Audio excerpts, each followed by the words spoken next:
राजीव, जरा बताइए आप कहां पर हैं राजीव, और बताइए कैसी वोटिंग हो रही है, कैसा है आज चौथे चरण के मतदान का माहौल। राजीव,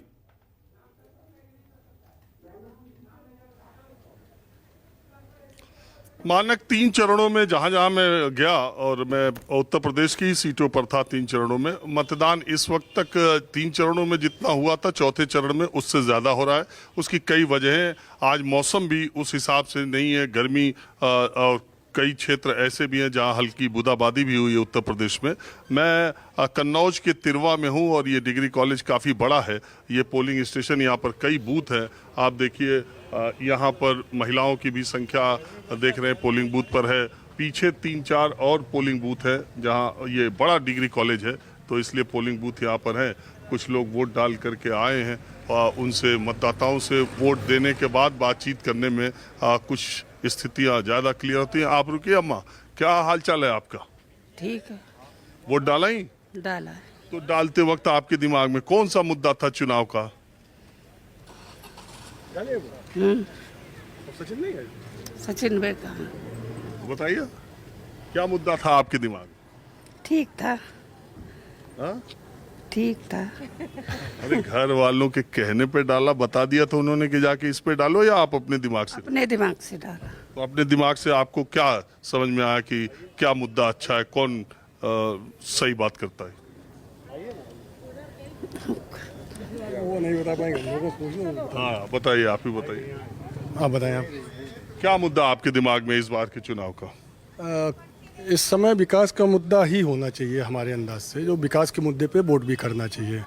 और जो सरकार के द्वारा जो स्कीमें चलाई गई हैं उन पे ये खरे नहीं उतरे। जैसे बेरोजगारी का मुद्दा है, तमाम बेरोजगार घूम रहा है सड़कों पर, उनको रोजगार नहीं मिल रहा है। व्यापारी वो परेशान है, किसान वो परेशान है। अब परेशानी का कारण हम इनकी जो क्रियान्वयन जो इन्होंने किया है वो सही से नहीं हुआ, जो धरातल पे नहीं उतरा है। बहुत लोग तो कहते हैं धरातल पर इनकी योजनाएं, राशन, शौचालय, मकान। ये 5 किलो फ्री के राशन में आप अगर सोचते हैं कि हम देश का वोट बांट लेंगे या फ्री के राशन की आदत डाल के आप किसी का उद्धार कर देंगे, नहीं। 5 किलो राशन से कहीं कुछ नहीं होने वाला है। 5 किलो राशन गिने चुने लोगों को मिलता है। देश की आबादी बहुत बड़ी है, उस आबादी में आपने क्या किया उसको आप बताएं। हर बार एक ही मुद्दा लेके अगर आप आते हैं कि साहब हिंदू मुस्लिम होगा या साहब मंदिर मस्जिद होगा, ये सब चीज़ें नहीं हैं। अब विकास के मुद्दे पे वोट होगा, जो जिस क्षेत्र पे विकास करेगा उसको वहाँ वोट मिलेगा। और कन्नौज का विकास जिसने किया है उसको वोट मिलेगा। आप ये कौन है आपके? हस्बैंड। इनकी कितनी बात आप मानती हैं? 100%। ये जो कह रहे हैं वो आप सही मानती हैं? जी। हाँ? मेरे लिए तो सबसे बड़ा बेरोजगारी का मुद्दा है। किस वजह से? कौन सी सरकार ऐसी थी जिसने सबको घर घर सरकारी रोजगार दे दिया? नहीं तो इस जब भी कोई वैकेंसी आती है हमेशा क्या होता है, बाद में वो कैंसिल हो जाती है। तो ये तो सबसे बड़ा मुद्दा है। नए लड़के घूम रहे हैं बेरोजगार। अच्छा, ठीक है।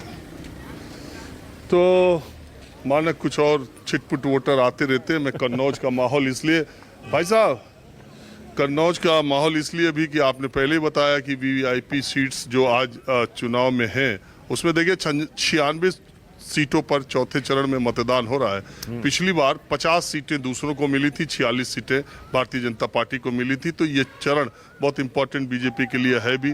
तो क्या नाम है आपका? प्रेमपाल। प्रेमपाल जी, आप जब वोट देने के लिए घर से निकले थे तो आज ही मूड बनाए या पहले से बना चुके थे? बना था हमारा, पहले ही बन चुका था मेरा।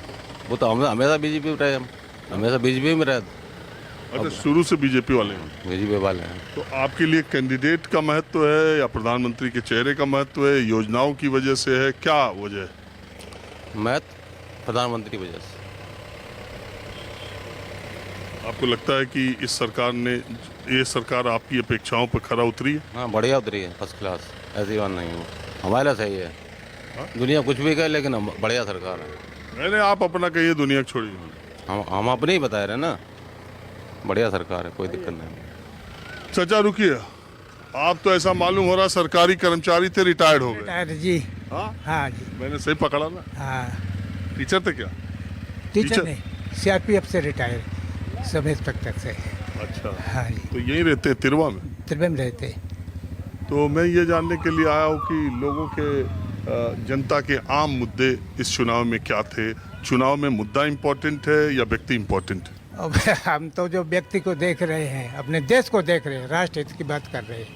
हाँ, जो राष्ट्र हित में जो है नेता हमारा, उसी को हम पसंद करते हैं। मुद्दा इम्पोर्टेंट है, मतलब आपके लिए व्यक्ति? नहीं, मुद्दा भी तो है, और मुद्दा जो है वो भी सही है। राष्ट्र हित में मुद्दा भी सही है। हाँ, और मुद्दा सही है। चलिए ठीक। ठीक। का वोट दियो? दिया का सोचे रहो? कुछ सोचे कि आगे वो मार दियो धीरे से? काय आगे का मार दियो। अरे कुछ सोच समझ के। सोच समझ के दो भाई। हम देखो भाजपाई हैं। हाँ? कमल का फूल हमारा निशान है। हमें कमल फूल से मतलब है। शुरू से किया अभी?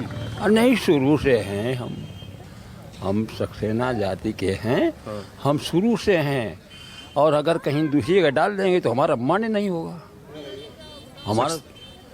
हमारा तो कमल का निशान है। सक्सेना है जी। अच्छा, आप ये कह रहे हैं कायस्थ हैं? नहीं, कायस्थ नहीं, वो बाहर झोंकने वाले। जो बाहर झोंकने वाले कायस्थ नहीं है। अच्छा, तो आप ऐसा क्यों मान रहे कि लोग जाति के हिसाब से ये समझेंगे? नहीं, हम पहले से ही हैं। हम क्या बताएं, और भाजपाई हैं हम, सीधी बात। अटल जी के जमाने से? अटल के ज़माने से, हाँ, अटल के ज़माने से हैं हम। भाजपाई हैं हम। पे कहीं अगर दूसरी जगह जाएंगे भी तो हमारी कदर होगी नहीं। ना कोई मानेगा ये देंगे इसमें, दिया इसमें, कोई मानेगा नहीं, कोई नहीं मानेगा हमारा, कोई मानेगा नहीं उसमें। तो हम भाजपाई हैं, भाजपा को कमल का फूल। ओ अम्मा, दे के आई वोट? कितनी बार दिया है आज तक जिंदगी में वोट? हमें भैया यू ना है, पता ना, गिनती ना है। हमें ना मालूम कितने था हमने दो, गिनती ना है, बहुत दाए दे। ये वोट दे थो जा तो का सोचे तो कि अच्छो होए, भलो होए। के का भलो होए? नेता का कि जनता का? जनता को होए। जनता का भलो हो रहो? होई रहो।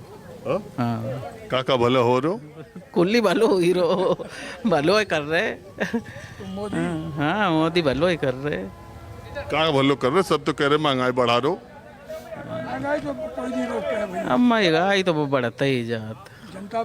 हाँ, महंगाई बढ़ी रही। लेकिन काम सरकार के ठीक रहो। हाँ, ठीक रहो। अम्मा, तुम्हारे हिसाब से? सही है। चलो।